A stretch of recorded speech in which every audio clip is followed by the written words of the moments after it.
We have to stop wars. We have to stop this war, and we have to get out of the habit of war. It's more than a habit, it's an addiction. We have to get out of thinking that we must be a military superpower. We must get out of thinking that we must have military bases as we have in 100 countries. Is it possible that having military bases in 100 countries arouses a lot of antagonism? Is it possible that it provokes terrorism when your soldiers and your sails are all over the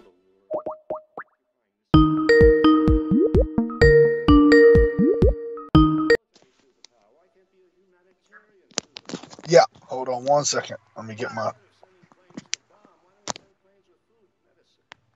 Okay, how about now? Can you hear me good? Okay. You're muted.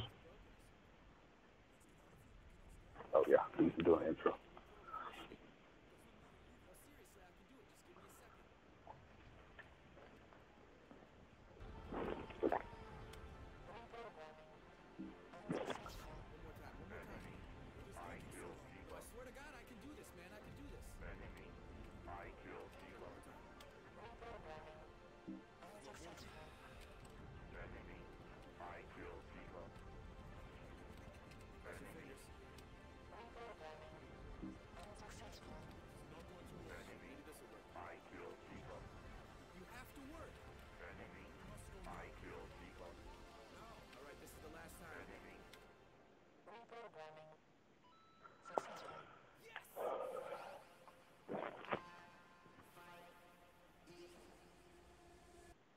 We have to stop wars. We have to stop this war, and we have to get out of the habit of war. It's more than a habit, it's an All right, how's everybody doing today? Welcome to the second inaugural episode of, actually third inaugural episode, I should say, of Dudes Talking. Today I'm going to have Lee Chapman from the esteemed Eyes Open Facebook group back here once again. Lee, how you doing this evening? You doing well? I'm doing good. How about yourself, brother? Doing good, doing well. So I guess we had some interesting events that happened over the course of today that I guess we're going to discuss what happened over there in the Middle East. But first thing first is I recently went to the Red Pill Expo here over the weekend, and I got some interesting stories to tell that I'm pretty sure that you may be interested in yourself. So first of all, what do you know of the John Birch Society and the work of G. Edward Griffin, Lee? That would be the conservative counterpart to the CFR. Yes, very much so. Right. How long have you ever read Creature from Jekyll Island? Oh yeah, I've read it, and I've recently listened to the audio version of it also over about 7 or 8 days while I was working. What do you think about it? I mean, for one thing, they tell a whole lot of truth in it, but you always have to wade through what could be limited hangout, what could be partial hangout, what could be complete, disinfo versus, 100% truth. It would be a bombshell to, your normal person that really has, that literally thinks the Fed is part of the United States government.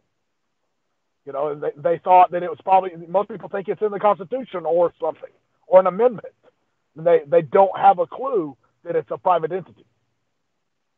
Yeah, very much so. I mean, I do think the book is sound, but we have to weigh on where it came from. G. Edward Griffin has been a lifelong, almost lifelong member of the John Birch Society for over 30 years. And also his connections with the John Birch Society, his connections with Alex Jones, as well as, him, when he sticks up for Robert Welsh, and which I have respect for Welsh compared to other people that in the John Birch Society, like John F. McManus, the Knight of Malta, who I think took it over more or less. But him sticking up for Robert Welsh being a Mason, and everything, and Yeah.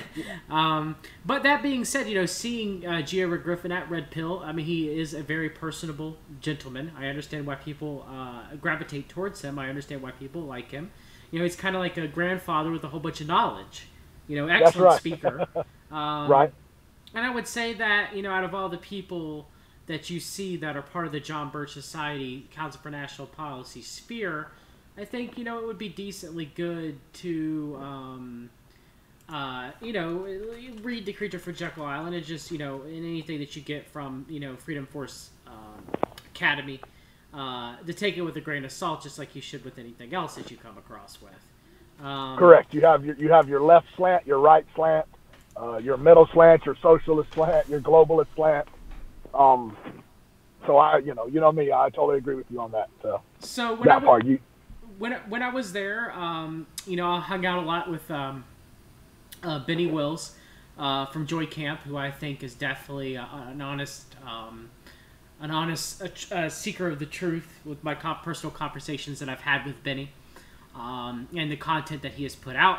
I do like a majority of, if not all, the videos that he's put out on Joy Camp and the stuff. He's going on his own direction now, and I'll put a plug in the show notes for his new YouTube channel. That's going to be just him because he's separating himself from Joy Camp, going off his own, doing a solo thing. But I have huge respect for Benny, and he was the MC for the Red Pill Expo, and I think he did an excellent job. So I want to give you a shout out, Benny. You're one of the rare seekers of the truth, brother. Now, the first day, there's a couple of people that surprised me. There's a woman named Pam Lukashu. She was local.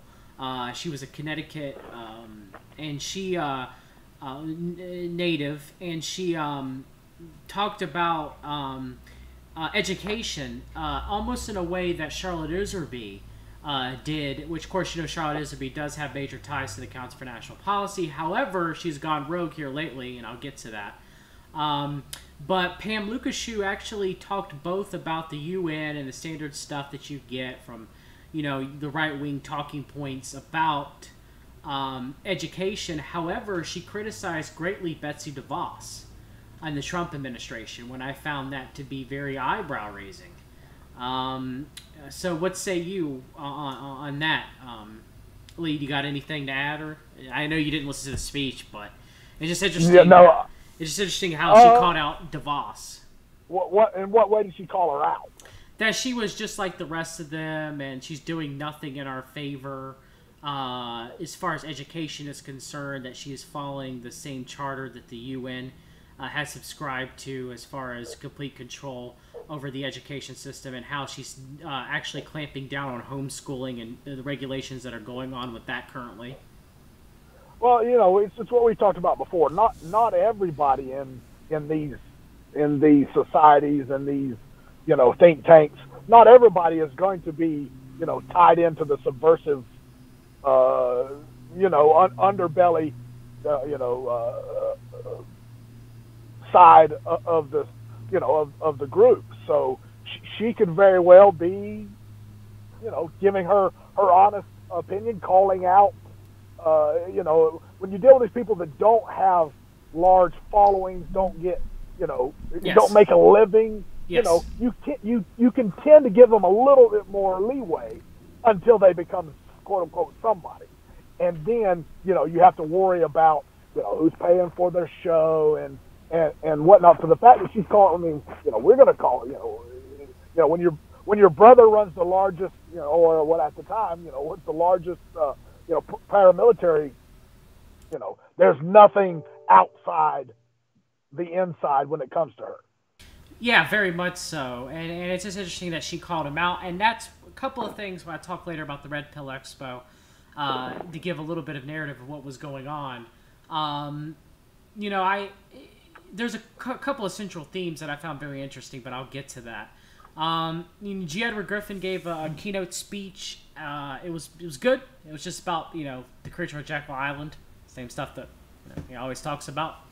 And then Robert Kawasaki gave a speech, Rich Dad Poor Dad, of course, according to the work of Josh Reeves, and stuff that I've looked into myself. The Rich Dad Poor Dad, Robert Kawasaki, the author of that book, got a lot of his funding capital from Adnan Khashoggi, and he's also very good friends with Donald Trump. And during the speech, he actually, again, he talks about Trump and how Trump's screwing over the middle class, and he doesn't necessarily agree with that. And how, the rich get rich. They do these humanitarian philanthropy type things because it gives them tax breaks. And so it's very interesting. I mean, Robert Kiyosaki's an excellent speaker. You just have to know where he comes from. I mean, have people read Rich Dad Poor Dad? He literally tells you how to be a Rothschild. I mean, that's literally what. I mean, I find it kind of ironic. He's talking about people's. I mean, when literally he says, "Be the bank." Well, if you're the bank, you know what I'm saying. Don't he talks literally tells you how they stay rich. And I figured that out when I was probably about 22 or 23. Maybe, I was somewhere around there when I first read Rich Dad Poor Dad. Maybe I was a little bit older. Yeah, very, very much so. That's how he gave off was, this is how the elite do it, and it's not right or wrong. It's just how they do it. That's right. It's how you do it. Right. Exactly correct. And so what? Go ahead. No, I was gonna say it's because of that. He's kind of like washing his hands at it. He's kind of like, and it's kind of like cremation of care in that respect. But I mean, he's a good speaker. I just don't necessarily agree with his method, and I know where his money came from. So, right, yeah. Who's paying you is what your slant is. I mean, there's no way around it. We talked about that before. It doesn't matter if you're a bad shill or a good shill. If the person's paying you, you have to, you can't say X, Y, or Z, or you lean a slant 1, 2, 3, then you're not being pure. And that's how, AJ, Joe Rogan, all these people, they're getting paid by somebody that has an agenda. Therefore, you by default have to have the same agenda. Oh, very much so. One thing I found interesting there is I forgot the name of the guy that owned Silk Road. It'll come to me in a minute. But go ahead. He's in prison right now. Yeah, I call him Edward Snowden. Ross Ulbricht.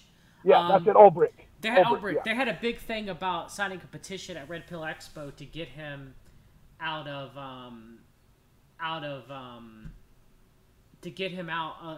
prison. They acted like he didn't commit a crime.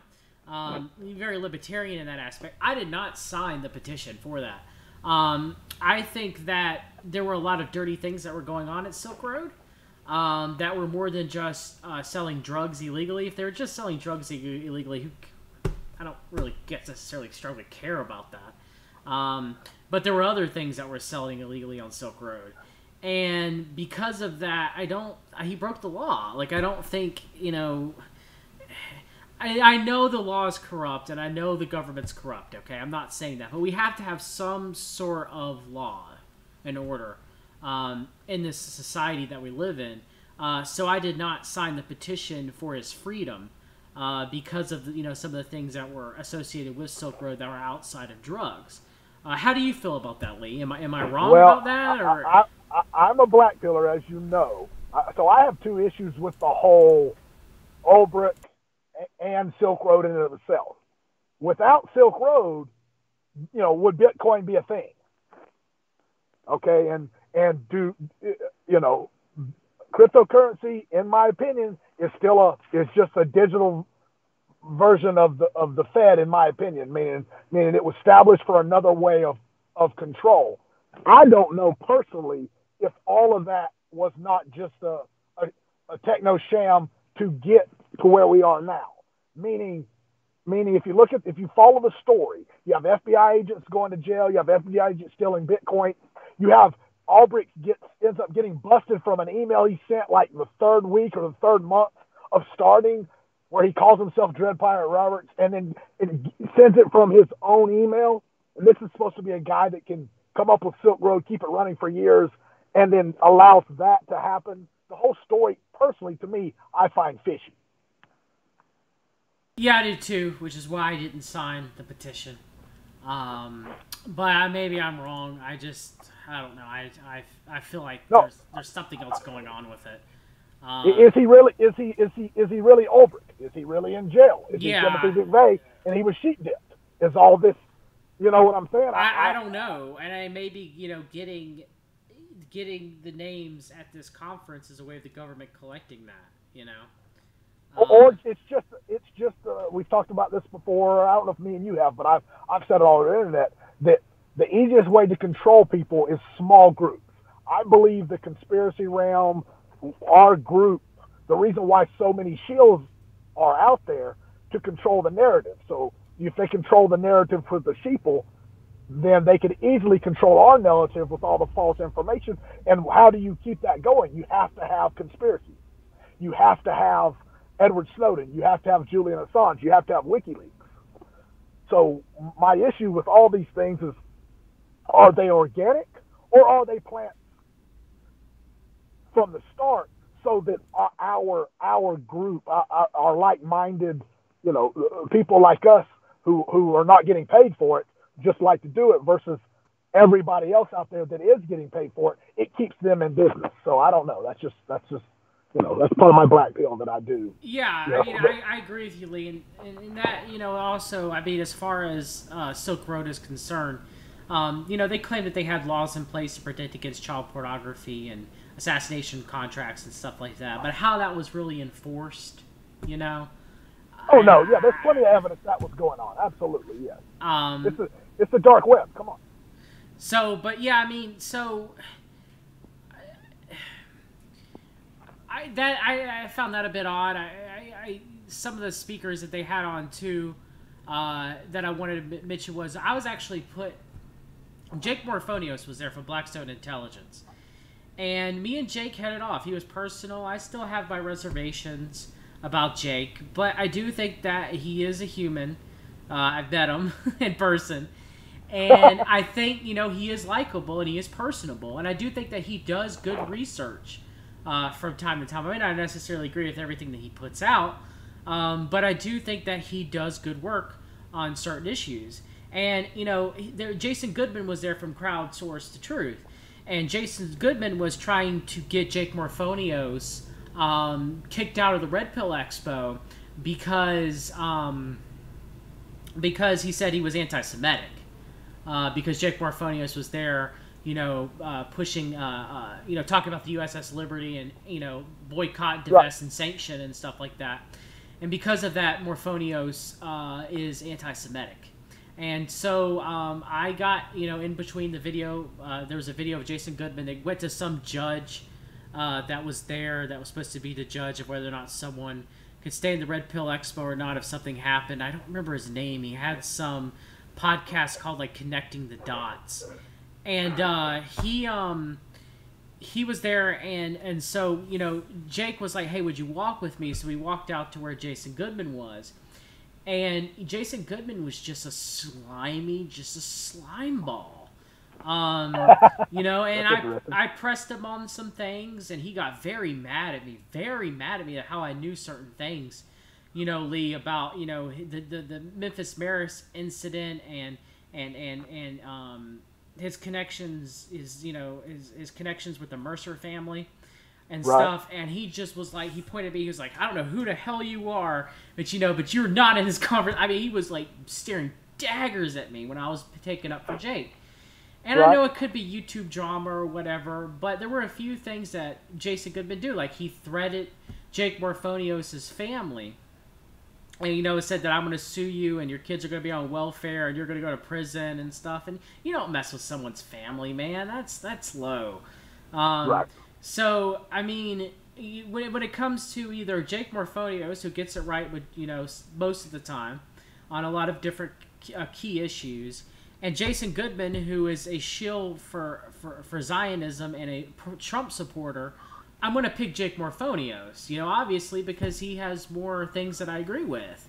How do you feel about that? I'm waiting for Jason Goodman to release the audio, the video that he recorded on his cell phone. I don't think he will because it makes him look bad. But what do you think about? What do you think about Jake? What do you think about Goodman? What do you think about him? Well, I hate to say it, I used to be all about Jake. I watched everything that he put out, like literally in the first hour that he put it out. But he went Roganish on me, and it kind of hurt my feelings because have you listened to a lot of the stuff he's put out in the last probably 3 months? You talk about the stuff about a certain school in Connecticut that Right. I passed by. Yeah. And yeah, I have, and I actually got him to clarify his position. Now, you know how I am about that certain school event. I am agnostic. Right. However, Jake said that he believes that Adam Lanza was put up to it by the United States government, and that it did happen, and that there were some bad actors in place, and that the government took advantage of it afterwards to push gun control. So he thinks that all those kids and teachers at this one place, what happened to them mainstream-wise, happened, because that's what he Not said. all of it, but some of it, when I got him to clarify his position. Now, what some of that is that he believes to be true, and what some of it is that believes to be done. He thinks the narrative is screwed. He just doesn't think Right. that, he doesn't take the Jim Fetzer narrative, which I don't either. Oh, well, yeah, Halberg and all that. Yeah, no, I can understand that, but that's not the way he comes across in his video. That is correct, but I got him to clarify his position to me. Well, see, I find that. Do you find that interesting? That he's public. Now, I mean, say what you want. That's not the position he has True, said. but maybe that's not a position that he was able to take yet on the air. Maybe if I get an interview with him, I'll ask him and press him on it to get him to clarify about it. But I mean, he wasn't lying to me. He was looking me in the face. He wasn't giving any telltale signs that he was lying. Right. But I mean, again, Jake was very personable. I like Jake. I mean, I guess I could be called a shill. I mean, we talked about, you know, he didn't shy around from Mormonism and give some criticisms about the LDS. And you know, and I don't think he's making a crap ton of money. When you look at his office, it's obviously, you know, like in a shed or in a garage, you know. Right. So and he's got, like, you know, a lot of kids, like most Mormons do. So I don't think Jake is making a lot of money. But then again, nonetheless, you know, he did work with Steve Forbes on his Steve Forbes campaign, big part of the Council for National Policy. He did work on the Ron Paul campaign. I mean, his grandmother, Ellen Morphonios, was a major judge in Miami-Dade County during Reagan and George H.W. Bush's tenure. So, but we did talk about the Council for National Policy for a while, though. I took track of that. I went to the Red Pill Expo with catching more flies than honey, okay, with vinegar. So we talked about this. Yeah, I wanted to see who I talked to about it, and who would talk to me and engage with me, and who would brush me off. Luke Radowski brushed me off. I'm trying to think else who brushed me off. Alex Newman, JBS brushed me off. I didn't talk to J. Edward Griffin about. I didn't have a chance.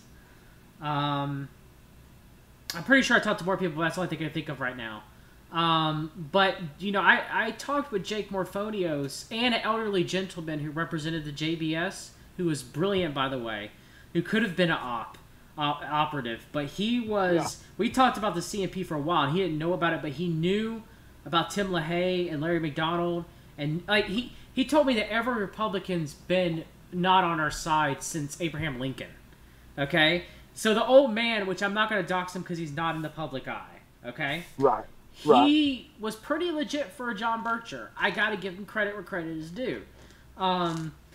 But, you know, that's the thing I gauged was when I talked about the CMP, who engaged with me and who didn't. And Jake Morphonios, we talked about it for a good 25 minutes. Now, whether or not, you know, we have any follow-up or he, you know, investigates it any further or not, I don't know. But that's there, and it's something to me. But it just depends if it goes any further or not. But I will say that, Jake has done good work in the past that I agree with. He does some things that I don't agree with. But that's everyone, you know. I don't agree with even Josh Reeves. I agree with Josh Reeves 95% of the time, 5% of the time I don't. You know? Correct. That's human nature. I'm the same as you. Who I would agree with all the time or not is not. there are certain triggers that trigger me. But now Jake's research is impeccable for a lot of stuff. So I have zero to say about all his research stuff. It's just one simple one topic that kind of triggers me, that gets brought up, and that, which we will not name, that's one of them. So, And yeah, I understand that, and it was for me too. I knee-jerked when he first went on it too, but after actually talking about it with him, I'm now not so sure, I will say that I don't trust Nathan Stoltman from Lift the Veil, who Jake had got an argument with, because I've had my own interactions with Nathan, and Nathan does not ever get anything right. He never retracts anything. He's not really a personable person to share information with. And I don't know if that's by design, because he tends to have a little bit of autism, be on the spectrum a little bit, possibly. Right. Not to bad talk him. I'm not saying that's a bad thing, but I don't know if that. Yeah, no, I don't know. I know what you're saying. I don't know if that's the reason why he's not personable, or that's the reason why he puts out bad information from time to time, or is there something more nefarious to it? I guess is what I'm getting at. Right. But I mean, that's pretty much about it from the Red Pill Expo. There's some more things I could probably talk about. I'm going to eventually go on Grammarica. I don't want to kind of, there's some stories that I want to tell to the boys. I don't want to kind of, spoil it. Geek the story first. But I did want to get your opinion on a couple of things, because you've been researched for so long and you know the players, and a lot of people don't know the players. And, that's what the Red Pill Expo is. It's put forth by the John Birch Society, which is the JBS. And, JBS is the grandfather of the Council for National Policy. The Council for National Policy, it's baby. And, with that, one last two things I want to mention, Lee, is first of all, very few people, if any of all, were pro-Trump. That shocked me. I mean, that shocked me. Edward Griffin wasn't. Kawasaki wasn't. A lot of the speeches were not. It really shocked me. That was one thing that I was not expecting. So what were they critical, or just kind of? Sometimes they were critical. Right. Sometimes they weren't. That really surprised me. Another thing that surprised me was not. There was a guy who prayed from the John Birch Society every morning to open up the Red Pill Expo. But it was more a cult than it was Christian. I get it. I found that odd too. But okay. I've always thought the Red Pill guys were cultish. I'll be honest. I did. I've always got that vibe from the beginning. But the thing is I don't expect. It's just I expect the John Birch Society to be more Christian in their representation. Right. The face they're putting out. Yeah, and that's what caught me off guard. Not to say that you have to go to a conspiracy conference and it has to be representative of Christianity, even though I'm a Christian myself. But it just caught me off guard. It was weird. It was also weird just seeing Robert Kawasaki walking around like an average guy. Like the guy's a multi-millionaire and he's walking around with no security, and you're like, wow, it's weird, and. Well, we've talked about this before. You have Christians, and then you have Christians. Well, yeah. What you might have been seeing was Christians on the outside. Well, it's hard to be something other than a Christian and put forth a Christian like aura. You know what I'm saying? Yeah, very much so. You have Gnostic Christians who are confused. You have occultish Christians who may be nefarious. You'll have cult, not occultish Christians like Jehovah's Witnesses and Mormons who may not know any better. It's a deep well, But I will say I came out of this with a lot of respect for Benny. I came out of this with a lot of respect for Jake. Even I was having my issues with the whole school in Connecticut thing too, even though I'm not, nobody. Yeah. I'm agnostic when it comes to right. Yes. Yeah, we've talked about which that. Could be my fault. Which could be my fault, Lee. But I don't know. This is how I feel about it. Yeah. No, that's good. But at least I'll admit it. I'll be honest about it and upfront about it. But it was a very interesting experience. I'd love for you to go one day, brother. They got one. I'll get to. They got one coming up in Philadelphia here soon. I actually might be speaking at it in September if all things go well. But we'll see, nonetheless. But, I was going to go into it, just being like, I'm going to record everybody and go after them and stuff. But when I really found out, just asking people and talking with them and just asking innocent questions, you really got to tell who was in the know and who was not in the know, And not to say that people can't hide it, but like when I asked Alex Newman about the Council for National Policy, he was completely dismissive. And I definitely honestly think that he is a big part of a young gentleman within the CNP. Even though we don't have him on any of the newer lists, but I would be very surprised if he was not a part of it, or he's a big driving part of the John Birch Society. And though he was nice, and though I liked his presentations, and he was personable, the CNP discussion, he shot me down. Luke Radowski also shut me down. Luke Radowski was like, yeah, I know about it, and then that was it. I got to give props to Richard Grove. He didn't shut me down. We talked about it for a few minutes. Okay. Tragedy and Hope. So, yeah. I took note. I took note on who was receptive and who was not receptive. And it was surprising, I thought, that I even thought Jake, I thought that but no, we talked about it for a while. So, that's pretty much about the Red Pill Expo. You got anything else to say on it, Lee, or anything? I know you wanted to discuss it, but I could probably discuss it a little bit too far than I did. Should have. That's exactly, you went to exactly where I wanted to, somebody that was really on the ground. You can watch videos and podcasts, but it's not the same as two, pumping the pavement. And, getting a real, Yeah, I wish nobody's going to say, well, they were Christian, but really wasn't a Christian vibe. You wouldn't know that unless somebody was there and knew what that was. No, there was not a vibe of Christianity at all. Not to say there were not Christians there. I met some.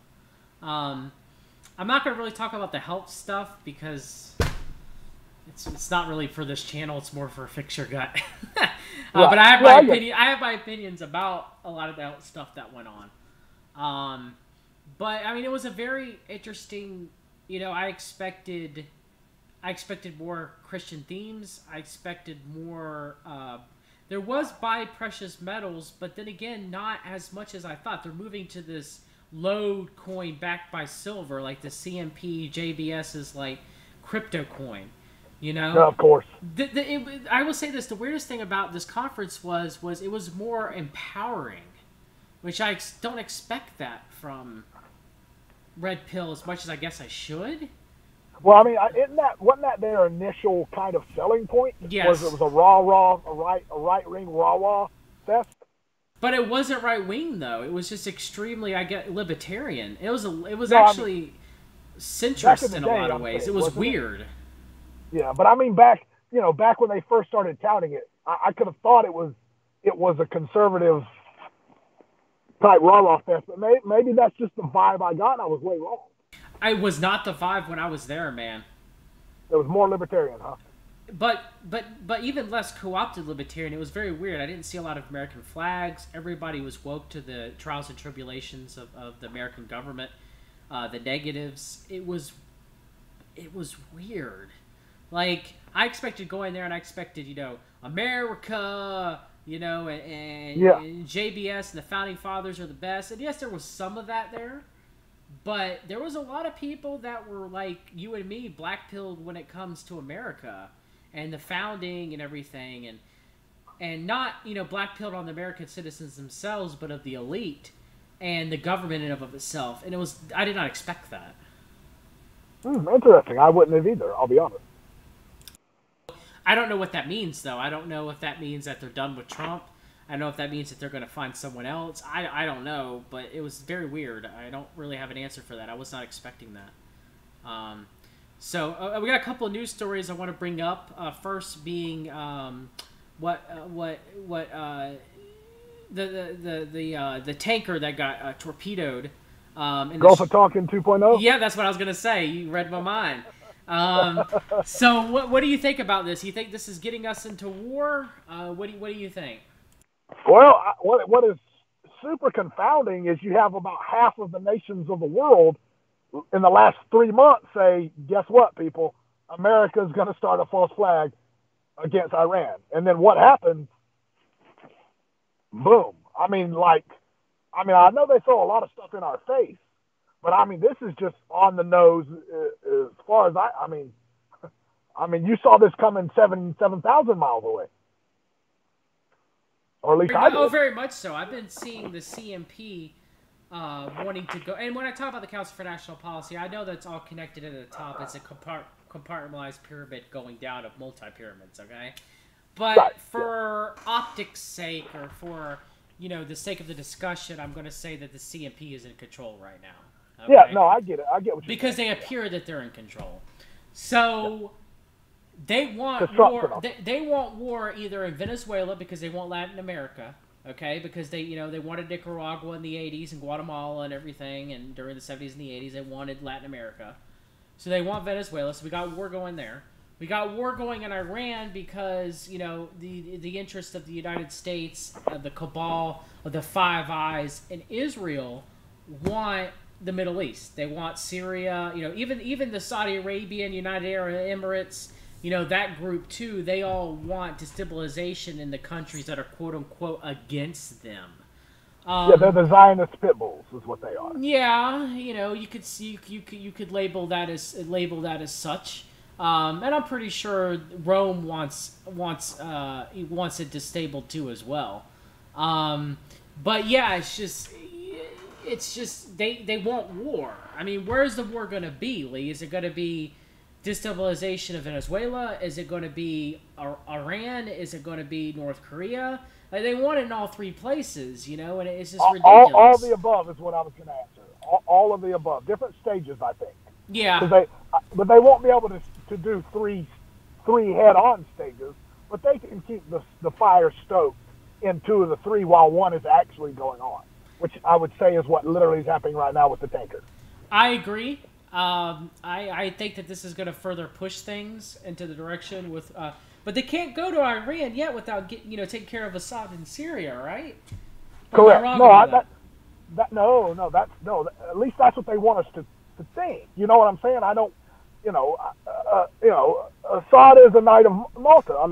He is not anti-global. You know what I'm he's saying? not on our side at all. On board, he's not on our side. So my question to you is it the old Zionists versus the Knights of Malta, wink, wink, nudge, nudge, school play that goes on, the Catholic Church versus the Catholic elite versus the Jewish elite? Is that what this is? Right. But my old cliche is that they're all really Zionists. So I don't think that they're really quote unquote against each other. I think they just take turns who's going to take position, so to speak, right now. But I don't think it's really. You there, buddy? Yeah, I'm listening to you. Go ahead. Okay. I don't. How hard would it be for them to really take Assad out if they wanted Assad out? He'd already be gone. Yeah, very, very much so, Lee. My question is, I'm not going to say that they're all Zionists. I think there are competing factions. But I will agree that the Zionist faction is a major faction, just like the globalist faction is a major faction, just like the Knights of Malta, the head of the Catholic Church are a major faction. You're going to have these major competing players, which my belief, and I think your belief too, is they're all unified at the top. That's what I'm referring to. That's exactly. Now I know that there's just like the CMP is separate from the CFR, but you have people on both sides of. Yeah, very much. Very much so. So their end goal is the same, and that's what I'm saying about Assad, Saudi Arabia, Trump, like you said, Rome. I don't think they're actually fighting. I don't think. I think it's a big play. That's me personally. I 100% agree with you on that. Yeah. I think it's a school play that they put out. That there is a difference between the CMP and the CFR. Josh Reitz has always mentioned there's been members of both. There was a Rothschild within this Council for National Policy. Correct. Catherine That's right. Teague Rothschild. There's also DuPont that was in the CMP as well. So you always have members that go back and forth. So that doesn't, I 100% agree with you on that. And just like when we talk about Zionism, I feel for the Israelis. When we talk about Zionism, we're talking about the major powers that be that are high up. And that's one differentiation that I want to make compared to like your Adam Greens or your Red Ice Radio, and that it's not just the Jews. Right. Oh no. Yes. No. I write long diatribes explaining to people you're not anti-Semitic by calling somebody a Zionist, because there are American Zionists, not American Jew Zionists, but American Zionists. There are Russian Zionists. Yeah, you can have Christian Zionists. Christian Zionists. That's right. It's Zionism that runs you, not race at all. Zero, nada. Yeah. Now, I do find it interesting. One thing I want to mention with you about that is we'll go on to the next topic that I have, unless you have anything else to say about the Gulf of Tonkin 2.0, is that George Soros, he actually seems to be, at least on paper, as a globalist against Zionism, because he believes that it brings too much heat upon the Jewish race. Have you ever seen him talk about that? I mean, he's talked about it quite frequently. Well, yes, except that whether you believe the story or not, how did he become to be? Well, I mean, yeah, I know the story that they tell. Right. I'm just saying, versus what he says in public, but how he rose, how he became who he was on the coattails of what, of the Nazi republics. Right. Exactly. And who were the Nazis? How did the Nazis come into power? Well, go ahead. Well, okay. Your eugenics society, which was popularized in the United States by the America First and by Christians. It's a very interesting thing about, as us being Christians. If this was 100 years ago, majority of the Christians would not be anti-abortion. They'd be pro-abortion and pro-eugenics. Which they were. That's right, 100%. That's who started it. Absolutely. Exactly, and no one ever talks about that. But this is my point. Were they really Christians? This is my... No. In my opinion, no, they were not. They were definitely not. But it's just interesting that majority of the Christians, when you tell them that, they kind of look at you with a dumb face, and they're like, wait, what? Oh, yeah. Well, yes, no, it's that hidden history. Because also, if you go back 100 years, globalism and Zionism were pretty much one and the same, because all your Zionists were globalists. Yeah, but now it seems that Zionism seems to be more towards Jewish nationalism. And why is that? That happened when? After exactly, World War II, means to an end. There you go. Because the only way to keep it suppressed is to talk about that thing that we're not going to say also that happened with 6 million people. You get what I'm saying? I understand. That allowed them to be able to do what they wanted for the last 80 years, because if you question it, you are a racist or anti-Semitic. I will say this, in that both the Axis and Allies during World War II committed horrible war atrocities. Correct. Now here, I'm going to throw something out. I don't know if me and you've talked about this before, but how many non-Semitic people were killed in the 2 world wars? I mean, it's tens... Hundreds. Yeah, like tens Total. of millions, hundreds of millions, yeah. Hundreds. Okay, versus how many Semites died? Millions? So was it a Semitic destruction or a non-Semitic destruction? I've talked about this before. Well, there was a lot of bloodletting of... I will say this. I think that the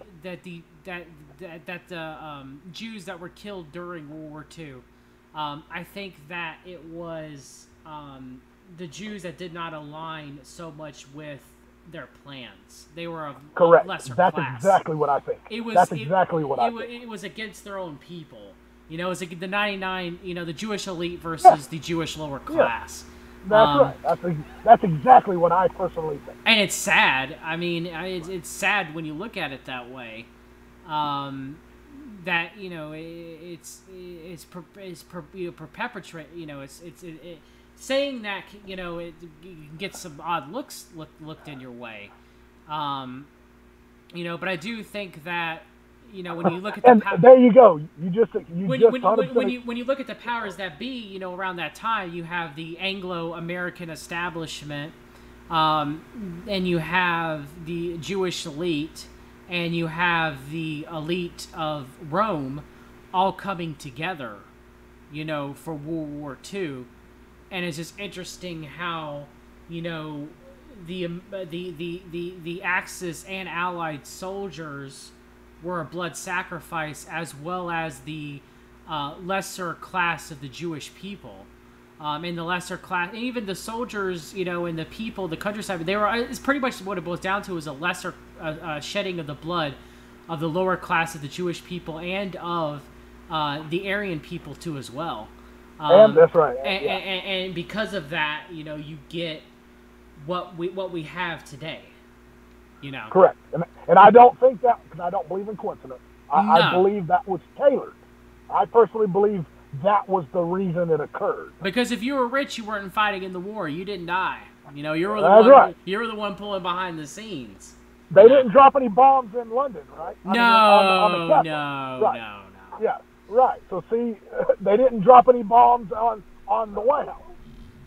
No. They had the fake attack at Pearl Harbor to get us in the war for the people. To get the people in the war. World War II is not like what we've told as far as its history, but nonetheless, it is not. There's still propaganda out there, like the greatest story never told. So you have to look at the propaganda through the lens of what you're getting told. Because though I agree with, I don't think any central narrative of history is being told correctly. I also know that there is some truth that is being told. I don't believe in like Flamenco's new chronology or Tartary or anything like that. Oh, no. But I will say that I don't believe the 100% narrative of anything either. Because 100% lie is not believable. No. But 97% truth, but 3% key lies can alter the truth to where you can't tell it's even the truth. So when you have white supremacists, and you'll have Ahmadinejad say that no Jews died during the World War II or during the Holocaust. That's propaganda. That's just the right version of our modern day leftist, snowflakes. That's just the opposite end of that. Yeah, 100%. So I mean, there were shootings. There's stuff that occurred. It's just not how it's told. Like if you go the basic general narrative that you're told in a history book, World War II wasn't like that either. The Allies come out to be Superman. They end up to come out to be victorious, and that was not. We were just as bad. Actually, if you really look into it, we're worse. Yeah, if you really look into it, the elite were puppeteering both sides. That's right, of course. That we've always talked about. Yeah, how do you become rich? You prop up both sides of a war. That's why America's only had like 17 years of non-war since 1776. Something totally ridiculous like that is true. I don't know if it's 17, 27, something like that years that the United States have not been at war. Yeah, it's true. It's true. In almost 300 years of existence. So I hope people understand where I fit in World War II. Okay, I have no Holocaust denier. Yeah, no, I'm not. No. I'm a history denier. I'm no Nazi sympathizer either. Right. No, me neither. Nazis I'm were just a heavily history steeped in denier. a cult. But then again, so were the Allied forces too. So, and it wasn't your average soldier; it was the people at the top. Well, theosophy was here and there and everywhere. Yeah, and they were really theosophists. Very much so. Right. So here is a new story that I want to bring to your attention. Good old Alan Dershowitz, of course, who has his alleged connections to Jeffrey Epstein and Donald Trump, declares that he will support Biden over Trump in 2020. What do you say about that, Lee? Got any? Man, that poo-poo show is just, I can't wait. I'm going to have so much fun. That's all I can say. This is going to be it's just going to be a laugher, a knee slapper. Yeah, so now... I bet we're not going to have a clue. I'll be honest. I wouldn't lay $1 that I knew how this was going to happen. Yeah. I really don't. I would have bet 6 months ago Trump was a shoo-in for re-election. And I then want to know why Alan Dershowitz is backing Biden. That doesn't make any sense when he's been a cheerleader for Trump since the beginning, because they're all dirty. They're all part of Epstein, allegedly. But also did the things that have happened in the 4 years, maybe that's all that they needed from Trump. Maybe they don't need like Obama. They needed 8 years of Obama to sow the discontent that he sowed. Man, Trump came in and it's been a poo-poo show since 6 months before, all the way through. You know, maybe he has fulfilled his agenda in just 4 years. I don't know. I don't know either, Lee. That's interesting. I don't know. But I just want to ask your opinion on it, because, you know, again, it doesn't, when you think of this, and I'm really, you know, I'm going to think about people in the Discord group we are and get their opinions on it too, but I wanted to get your opinion first, because I trust it. Well, why? Like, this doesn't make any sense. Like, you know, if you're really thinking about it, you know, Alan Dershowitz should be, you know, dying on the hill that is Donald John Trump, because they're connected at the hill allegedly with Epstein. But now they're not? Okay, so that makes me think something's going to happen to Trump. Something's going to happen to Dershowitz. Like, what's going on here? Look, you have Trump, who's a lifelong Democrat. Obama makes fun of him at the White House dinner or whatever, and he flips Republican and then beats Hillary Clinton for the presidency. And he's a I mean, can you even write a script? Nobody even watch a movie. It would be so preposterous. It'd be like a Monty Python skit. Yeah. If we tried to put this into a feature film, like nobody would. They'd be like, I'm not watching that dumb crap, because it's so far fetched. But here we are. Here we are sitting here. Donald J. Trump is the president. So what about CMP member Kellyanne Conway violating the Hatch Act specifically, and that she should be removed for public office? I mean, it's all a school play. We're talking about politics. It's all a school play. But what do you think about that? Once again, I get baffled, because how does that happen? You know what I'm saying? Like, because Kellyanne Conway is a pretty powerful player within the Council for National Policy. But is she falling on the sword for some reason we don't know about? That's what I always wonder. You know, is she just falling on the sword? And you know, 6 months we may have an answer. We may know, because this happens, this happens, this happens. I see that being more likely than a screw up. I don't. I see her falling on the sword for quote unquote her peeps, for whatever reason that may be. Yeah, very much so. I don't know what that reason is, but it's very interesting. On the same day that that's announced, Sarah B. Huckabee Sanders, you know, her father being, God, what's his name? Sanders, Huckabee Sanders, Mike Huckabee. Michael Huckabee. Him being very, very high in the Council for National Policy and being very much a fake evangelical Christian, very much pro-Zionist. Exactly. He shows up, you know, and she's, you know, so she's leaving, and now she's going to run for governor. I think that's all it is. It's just, you know, now she's going to run for governor. What do you think about this? No, that's exactly what I think also. I mean, it goes back with what we were saying about a fake Christian Zionist. I mean, I don't know. I agree with you. That's exactly what I think also. It was, you know, she put her time in, you know, and now she's going to be rewarded most likely. Yep. It seems like spot on again, even though we all know this is a school play. All right, let's get that real. This is all acting, you know. And when I mean school play, yes, I understand that George Webb coined that term. But the term is still accurate. It's still Shakespearean theater, political theater. That's what I mean by that. I'm not George Webb's boy. I don't, you know, push George Webb's narrative or anything like that. I'm just saying when he says something to be true, that it is a school play. When he used to say the Seth Rich thing was a school play, he's right. This is a school play. Right. It's political theater. That's what Shakespearean theater. That's what I mean by that. Okay. Yeah. I've been calling it a play for about 20. Let's see, I'm 40. About 21 years at least. I've been calling it. We are all actors, you know, upon a stage. You know, I mean that's exactly what political theater is. So it's just, again, it doesn't. Like Kissinger said in that famous interview, they asked him, he says, well, are you worried about the president's policies on the campaign trail? He said the campaign trail is only for the people. He says once he gets in office, he'll go in line, he'll do what he's told. That's freaking Henry Kissinger literally telling everybody in the world that the president, that all of this stuff, we say it and we're nobody. Henry Kissinger literally said that on audio tape and on video for the entire world to know the reality of like the American president and politics in general. That there's no such thing as left and right. There's no such thing as his own agenda. Yeah. When he gets in office, he does what he's told. That's literally, and like I said, if Henry Kissinger says it, you can argue with me. They can argue with you. You're not arguing with Heinrich.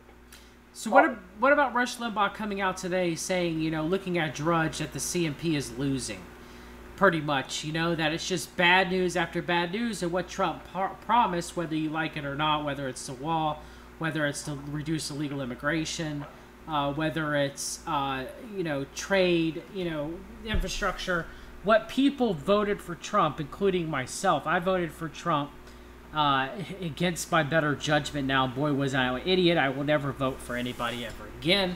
I would never be fooled again, since I didn't know the CMP at the time. I know the CMP now. I understand the power structure better. We get older with age. I'm still young, Lee. Forgive me. I'm still young. Oh, no. Me and you talked about this. I made the same mistake. I did too. Now, I wasn't as, I literally voted for the lesser of two evils there. I had to vote against Hillary. So I don't care who would have ran, to be honest with you. I was voting against Hillary. I've never been a Trumper, but But if it's Hillary and Trump too, which it may be, Electric Boogaloo, Thrilla in Manila, I'm not going to vote for Trump. If Hillary gets in, so be it. Full pedal acceleration. I don't care. What's the point now? What did Trump do? All Trump did was make half the population that were supposedly awoke, made him go to sleep. No argument, not whatsoever. Now, this is the thing we were talking about the CMP earlier about, and the JBS when you were talking about they were so anti-Trump. Mm-hmm. Is there a pathway or a bit of knowledge to think that maybe they legitimately feel chided and jilted, that they too were scammed by Trump? I guess on that lower level, yes. Yeah, I meant the lower players, not the powers that be. No. Yeah. I'm referring to the low level, the low B. Then I agree with you. I agree with you.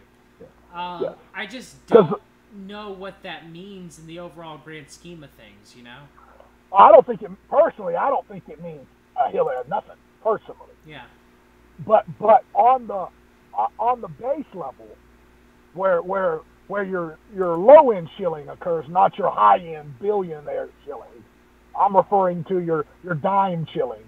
Then I could see why they would legitimately feel jilted or chided because maybe they threw their hat in the ring like we did, and it just took a big dump on their face. I mean, I don't know. You might be right. I don't know. Because those people were seriously backing him. I mean, emotionally. Yeah, but were they paid to back him now? No, I think they were. I do think they were. But I'm wondering if some of them bought into them. But yeah, they were 100% paid. There's no ifs, ands, or buts. Yeah. I'm saying they're shields. I'm saying, but they're low-end shields, not Mercer shields, Yeah, I agree. And there's different factions in the CMP, but again, they all probably agree, that the great work that must be done at the top. But you have the Mercers, you have the Regneries. The Mercers are going to be pro-Zionist. The Regneries are going to be anti-Zionist, white supremacist. So you get that, and it's. They know what's going on. That's what I'm saying. Yeah, I agree with you. I agree with you on that. Yeah. 100%. They know because they're the ones that pull the strings. Yes, very much so. So I call them controllers, not shields. They're controllers. Yes. They are the one paying the shield. Yes. Anything else? I saw Jesse Spots had Matthew North on today. which was a very interesting conversation. I do like Matthew North's work, even though he doesn't push that everything is the Jews as much as Adam Green does. Right. But, he's still, he used to have a relationship with Renegade Broadcasting, which is Black Sun. So, I don't know. I think Matthew North is young. I hope maybe he wakes up to a little bit of his beliefs. I do think, he released something on the Promise software, a good documentary on it, that he might have been mirroring it, that I listened to on the way to the Red Pill Expo. That was very good. Like, again, Matthew North, reach out to me, man. You do good work. I don't want to criticize you for the work that you do. It's just that you and I have some disagreements about some things.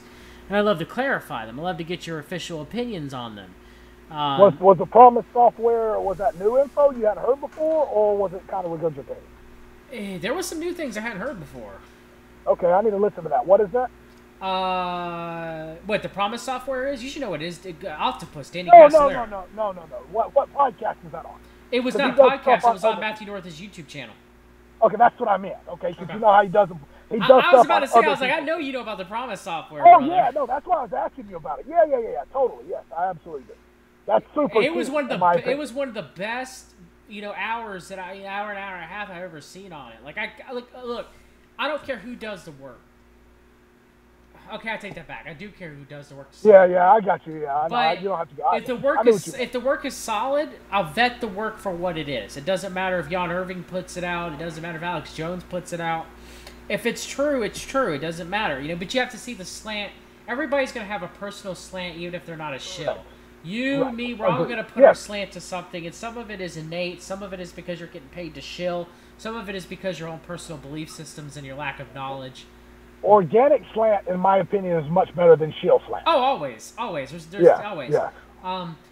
So though I do have disagreements with Matthew North in that, I do think that he still pushes kind of the regnery, it's the Jews type narrative for everything. No, I like to soak up the Promise software stuff. That's why I asked. That's why But again, Matthew, you do good work. If you're listening or if you ever come across this, I just want to talk to you about some other things that I think you might got mistaken. Okay? But other than that, I do follow you, Matthew, and I do think you do good work.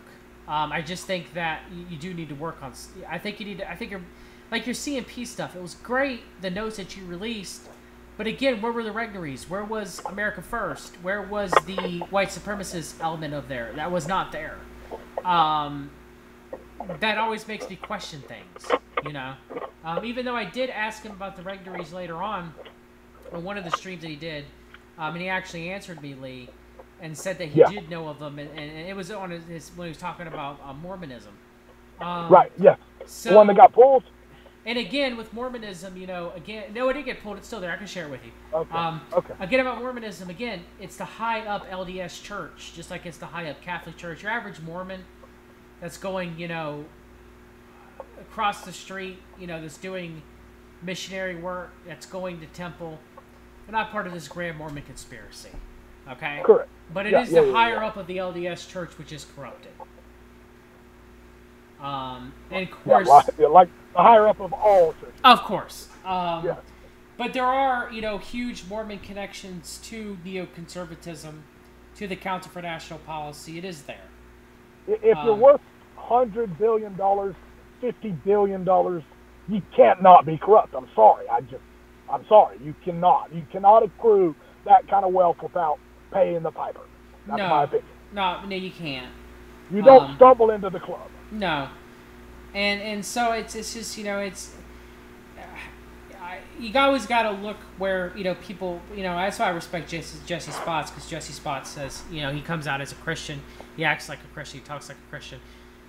Even though he does believe in certain things that I think are a little, I disagree with, like flat Earth, and a little bit too much with cloning and stuff. Yeah. But no one's going to get it right 100% of the time. And as much as I just, dislike C.W. Chanter, and his some of the things that he has, of not looking into the pedocracy because it hurts him too much because he has children, and believing a little bit of the satanic panic narrative. I do like C.W. Chanter's work on Corey Good, and I will give work credit when credit is due.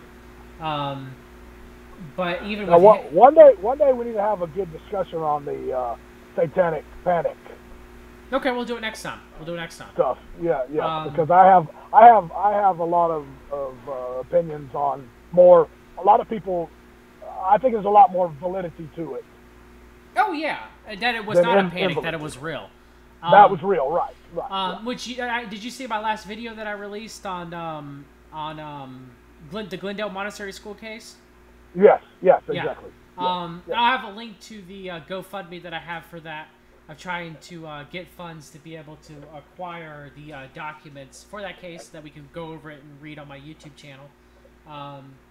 But yeah, and I will say this, there is a connection between, Jan Irving and Lloyd DeJong were trying to say there's a connection between Islam and Freemasonry, which there is.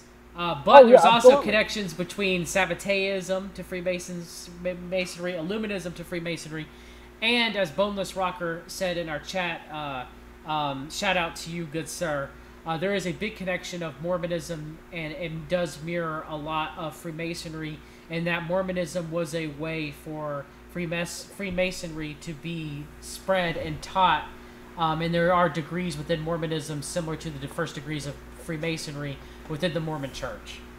Well, there's an interesting history story about that. When Brigham Young took over after Joseph Smith died, and they got to the Utah Valley. Which say what you want to say about Joseph Smith. Brigham Young was a million times worse. No, Brigham Young is actually more occultist tied than even Joseph Smith. Oh, very much so. Very much Brigham so. Young, very much Brigham so. Young's grandmother was a cultist. Yeah. And so, but my point was, is they reached out and wanted to also make the Mormon temple a Masonic temple, and the the Masonic Lodge in England turned them down. And that's actually when when the higher ups started trying to intentionally put out a separation between, because Mormons were pro-Masonic up until that point, and then it became you couldn't go to the temple if you were a Mason. Yeah. And most people don't realize that. Yeah. So, yeah. And it's the same thing that Bill Cooper said, and that I don't, again, just like people that are Mormons, it's just the higher up part of the church. It's always been steeped in occultism. Yes, and they're all related. Like every church known to man, all the prophets are blood related. People can say what they want, but they don't know what they're talking about. All the prophets are blood related. So, and if you believe the lore, they're all blood related to Merovingian blood. So Lee, one last topic you want to discuss, brother? I think it's time to come to an end. You got to cut me off because I'll be talking. Oh, I know. Well, you and me. We can talk for 2 hours. We can talk for 3 hours. But I just wanted to see if there's any topic that you wanted to discuss. No, I think we did a good job. We the next time we do this, we can pick up and go wherever you want. I mean, because honestly, we would literally never stop if we didn't have to sleep. I think next time we should. I know I'm going to have George from CavDev.org on again in the next month, and we're going to discuss Franklin and go against the detractors from Hoaxted Research, like Gandalf, of claiming that Franklin cover-up in the Franklin scandal was BS. So we're going to present our information in defense of Franklin, that it did occur, and that ritual abuse was occurring, and child trafficking was occurring, and ritual sacrifice was occurring. When are you going to do this? That's super interesting. It'll be sometime in the next month, whenever George is free, whenever I'm free. Maybe next Thursday, maybe. But it's something that we both want to do, because there are people from the Hoaxted. Say what you want to say about Hampstead. It's one of those things where I'm Hampstead agnostic. But I won't... Look, my first YouTube channel got shut down over my Hampstead. Interesting. I'm just going to tell you. Okay. I'm going to tell you. Okay. I had some guys in England forward me I had the original transcripts from the original police report on my original YouTube that they deleted. Then you and I will discuss. I want to have you on eventually again later. We'll discuss McMartin, and we'll discuss your Hampstead research. Okay. 10-4. Yep. But I will say that it makes me sick that the Hampstead hoaxsters, the hoaxtard research people they call it, they make me very sick. Remember how we talked about controlled opposition? Yeah, that's what that is. Very that's much literally, so. Yeah. So and then it's just Gandalf going. Then you go around saying Franklin didn't happen, and it's just a mess. Yeah. But I'm looking forward to your research because I haven't studied Hampstead like I've studied the other cases. Right. So that's why I say that I'm agnostic. agnostic. In years myself. Because there are some false narratives that are pushed within Pedogate, whether it's Isaac Cappy not backing up his research or Pizzagate Mikey. That being said, I do think there is something definitely wrong with Voodoo Donuts. But there are some accusations that are put forth without any evidence sometimes. Of course. Yeah. And not that I'm saying that the Tom Hanks Instagram sure is weird. It is. And I'm pretty sure Steven Spielberg didn't do some very good things to some of the child actors, allegedly, that he had. That doesn't surprise me, but we need evidence for these things, though. Because when we don't have evidence, and we just have speculation, even as sound as that speculation may be, it makes it harder for people doing the research. That's true, but I'm telling you, the Black Cube, they're good at what they do. Oh, that's true. Yeah, I mean, they covered up for Harvey Weinstein, did they not? Yeah, that's my point. So, you got to know that some of those. I mean, I don't know. Once again, if we don't stop, if you need to get off, no, we're fine. We can go a few more minutes on this, and then we'll go. Okay. But yeah, I mean, again, I believe in satanic ritual abuse. I want to put that out there. I'm against the witch hunt narrative. I'm against satanic panic. Nonetheless, I do think there is some disinformation out there that's put out there about, whether it's Pizzagate, whether it's John Podesta's scars on his hands. That's from Dupuytren's contracture surgery. He mentioned it in the WikiLeaks emails. The scars are exactly where you would have Dupuytren's contracture fixed. I mean, come on, people. It's right there. But once again, they hide 3% lies amongst 97% 100%. 100%. Yeah. And in doing so, they discredit people like you and I who try to do true research. Right. And all that really matters, the absolute details of every instance is where you get in trouble. That's how they hook, line, and sink you. Because they suck you in on a juicy bit that's false or contrived, and then the boring stuff, which happens to be true, people forget about because, Pedogate was about, a child sex ring in the bottom of a pizza shop in Washington, D.C. But it's more than that. Okay, so Comet Pizza Ping Pong did have a basement, okay? But even if it never happened there, it still doesn't discredit Alefantis, David Brock. It still doesn't discredit the Lozado family and the weird things that were going on with them. It doesn't discredit some of the WikiLeaks emails. It doesn't discredit, or should I Podesta emails from WikiLeaks, should I say. It doesn't discredit that. But there are some narratives within Pizzagate where, again, Dupuytren's contractures, the scars on Podesta's hands, the recipe for walnut sauce and adrenochrome being a big disinformation thing. And I got to write up a PowerPoint presentation on adrenochrome with links for references and stuff. But that is something that is in the mix that I will do for the next 2 months. That how I bought on to the adrenochrome lie. Not saying, you and I have discussed this many times, that there is not power in blood, there's not power in blood sacrifice. I'm not saying that. I'm saying that adrenochrome in and of itself and the quote-unquote farms that they have where they're harvesting... It's not, and the elites are not harvesting it in farms of children to get their adrenal glands and stuff like that. That is disinformation. All right? No. But there is power in the blood. There is power in ritual sacrifice. There is power in... violating an innocence. Now, that being said, that is horrendous power that is destructive. It is the darkest core of the abyss it could possibly be. But the elite do it for that reason, among other things. So it's despicable to me. But that's the thing is I get flack. I get called a Pizzagate denier just because I say 3 things about Pizzagate to my own belief are false, but the rest of the stuff is definitely screwy. And just because I say 3 to 5% of Pizzagate is false, I get called a Pizzagate denier. And see, that just proves my point. That's what I'm referring to. That's why it's in there. All it takes is a little bit when you said it doesn't discredit this, but it actually does to the normal. Yeah. To the, you know, they don't care about us. But I'm just saying to the researchers that are out there. I've had people call me a Pizzagate denier just because I don't believe every pit of ever. It's the same with Franklin.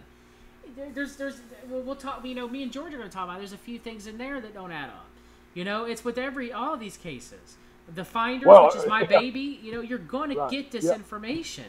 It's part of the. And you can't believe every darn thing you're told, especially if you don't have primary sources. Especially if you can't back it out yourself. It goes both ways. That's right. I agree with you 100%. And guess what? We're all wrong sometimes. You just have to own up when you can push a narrative. Yeah, and you find out, oh well, I messed up. Then you just say, oh well, I messed up. No, you don't continue trying to cover it with more lies, because then it just gets you're completely discredited and look like a fool.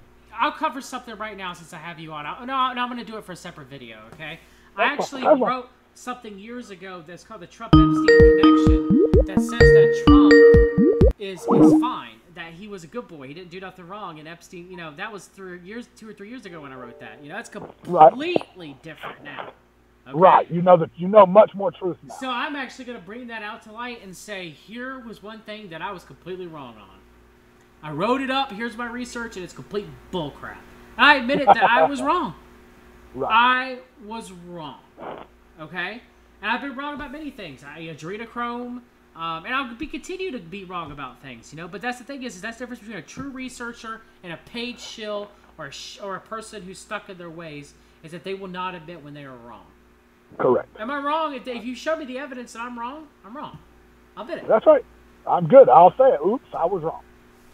And there are a lot of people out there that you and I both know in the business that don't do that. That have never been wrong. Ever. No. Hey, Bill Cooper admitted aliens were fake. That's right. That's right. And yeah, I agree. That's my one sticky point always with Bill too. O&I and aliens. That's always been my sticky point with Bill. And then later he comes out that he been fed a crock of crap. Correct. And that aliens were probably interdimensional. Right, exactly. You went to the demon side of it. That's correct. So, look, I'm not saying Bill Cooper is perfect by any means. Again, he was Office of National Intelligence, like he said. Right. That being said, more people would be better listening to him than they would starting out with Alex Jones. There you go. Oh, hell yeah. Heck yeah. Excuse me. Heck yeah. 100%. All right, Lee. Well, great talking with you always, man. I'm going to have you on. I mean, you're extremely knowledgeable. You're one of the most knowledgeable people that I talk to. We really need to get you started doing something soon.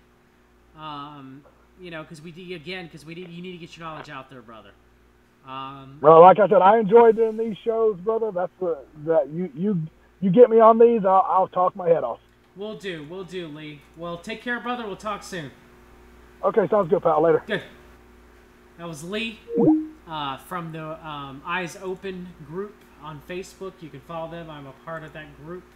Again, I don't agree with everybody on that group, and I don't agree with everything that they talk about on that group. But it's what you can take from it. That's the truth. Separating the wheat from the wheat from the chaff. That's what it's about. And so that's why I listen to Q-tubers like Jordan Sather and Praying Medic Weekly, because even though I don't agree with them, it's still good to get the other narrative. It's still good to get the other side to see where you can judge yourself and see what they're talking about, and maybe you can get some truth from it from time to time. But that's it for everybody this week for the We Read the Documents YouTube channel for the 3rd episode of Dudes Talking. Next week, I'm thinking about beginning to either read the Still dossier on the internet, or breaking down more of the Satanic Panic quote-unquote narrative. I haven't decided which I'm going to do yet. I've got people who want me to read the Still dossier. So I'm thinking about reading the Still dossier and giving commentary to it, because everybody calls it the PP dossier. The PP dossier by Fusion GPS. It's bullcrap. You can't trust it. There's no truth in there at all. It's originally paid for by Hillary Clinton, and John McCain was involved with it. And then the PP part came from 4chan and was given to Rick Wilson. I was there on 4chan when all this happened. I was there. I saw all this. So, is there some truth to that? Is there not truth to the Still dossier? I don't know, but I think it's something that we should read. I think it's something we should discuss, and I'll give what I agree about it and what I disagree about the Still dossier. and whether or not there's any truth in the so-called PP dossier, because I will tell you this, I seriously doubt anybody who calls it the PP dossier in full force. I don't think they've actually read it. I don't think Rush Limbaugh's read it. I don't think Sean Hannity's read it. I don't think Sarah Carter's read it. The list goes on. I just don't think they've read it. I don't think they've read Steele dossier. I read it. I read it twice. Do I agree with everything in there? No. I mean, you got to look where it's coming from. It's coming from Fusion GPS, and I think the CFP's right about that. That's where it come from, but it doesn't mean any truth in it. All right. So it's the same with, you know, when you listen to Rush Limbaugh, when you listen to Alex Jones, you're getting CMP lines. But again, it's not what Alex Jones says. It's how he says it and what he doesn't say. That's the thing. And that's the same thing Josh Reese has always said from the Global Reality show. You know, that's the main thing. Is it's not what Alex Jones says, it's how he says it and what he doesn't say. So when you listen to Alex Jones, even though Alex Jones infuriates me to no end now, he will speak the truth. But it's shrouded in acting, and in what he's not telling you. He's not talking about the Council for National Policy. He's not talking about the wrong parts of the John Birch Society. He's keeping the secret right, which is the documentary name for a title of documentary of Josh Reeves. He's keeping that away from you.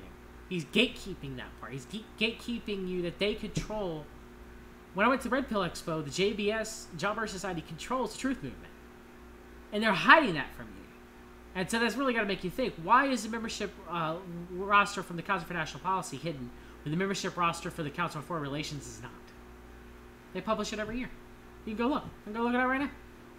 So I think I'm going to read the Steele dossier, just because everybody and their brother says it's fake news. Maybe there's a truth in it. Maybe it's complete bunk. We're going to find out together. I mean, I've read it before, but we're going to go through it line by line here while we've read the documents, because that's what we do on this YouTube channel. You know, we read the documents together when all possible. And, you know, do your research on your own. And, you know, sometimes I will do these dudes talking episode. And I call it dudes talking because that's what it is. It's just a couple of dudes. Or even if it's a female, you know, dudette. You know, you're just talking. You know, everybody has this interview process for their shows where it's just, you know, no one asks the hard questions. No one talks the hard truth. It's all set up. It's all staged. I don't want that.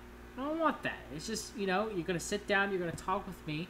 We're gonna bring the truth out to the light, and that's what it's about.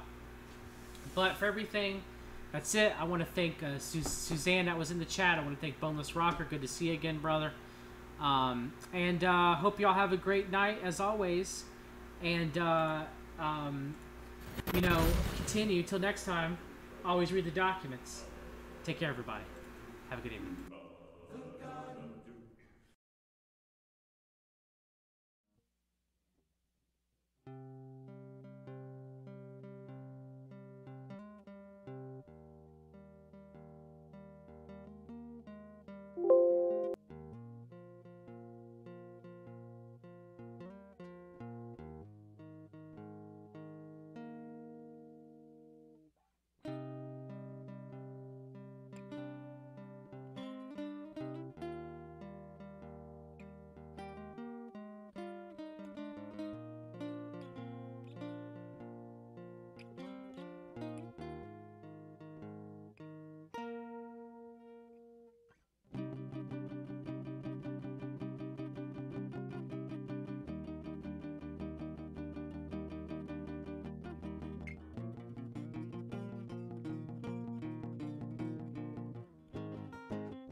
Incision sits across the evening, the victim to our father's lost war.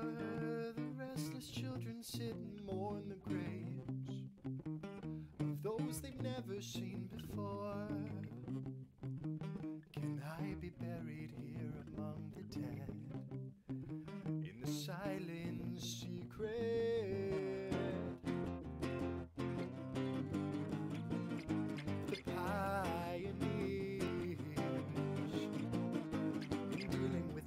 March for dawn, for the truth be told, the child was born. Man your own jackhammer, man your battle station. We'll have you dead pretty soon. And then, sincerely written from my brother's blood machine to yours, man your battle station. We'll have you home pretty soon. And now, awake in motion with curious to curtain your first move. Over arm's length they'll break protocol with jealous envy for the young